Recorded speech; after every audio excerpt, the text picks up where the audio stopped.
Welcome back to Zume training. In this session, we'll learn how a brood of ducklings just learning to waddle can help us understand two of the most important principles of disciple making. Have you ever seen a group of ducklings out for a walk? No matter where you are in the world, it always looks the same. A mother duck leads, and her ducklings follow, one by one, all in a row. The mother duck leads, the little ducks follow. But if you look even closer, you'll see something else is happening too. Each little duckling is actually playing two roles at exactly the same time. Each little duckling is a follower because it's following the mother duck or another duckling that's walking right in front of it.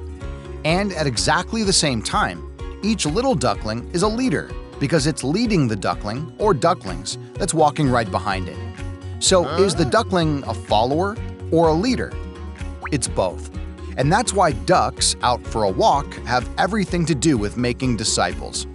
God wants His family to grow far, and so He expects every follower to be a leader, every believer to be a sharer, and every disciple to be a disciple maker at exactly the same time. One of the traps we fall into as disciples and disciple makers is the false belief that we have to know everything, or even just a lot of things, before we share anything. But that's not how discipleship works. Disciples are like ducklings. To be a leader, they don't have to know everything. They just have to be one step ahead. God wants His family to grow in faithfulness, and so He expects every leader to be a follower, every sharer to be a believer, and every disciple maker to be a disciple at exactly the same time too.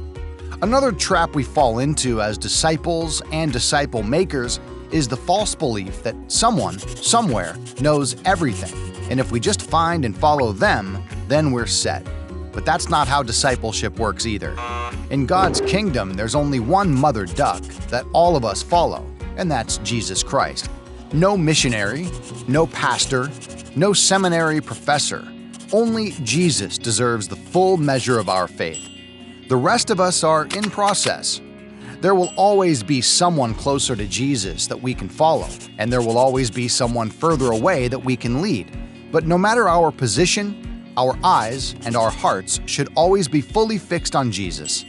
In the Bible, Paul, who wrote much of the New Testament and started many of the first churches, didn't just write, "Follow me."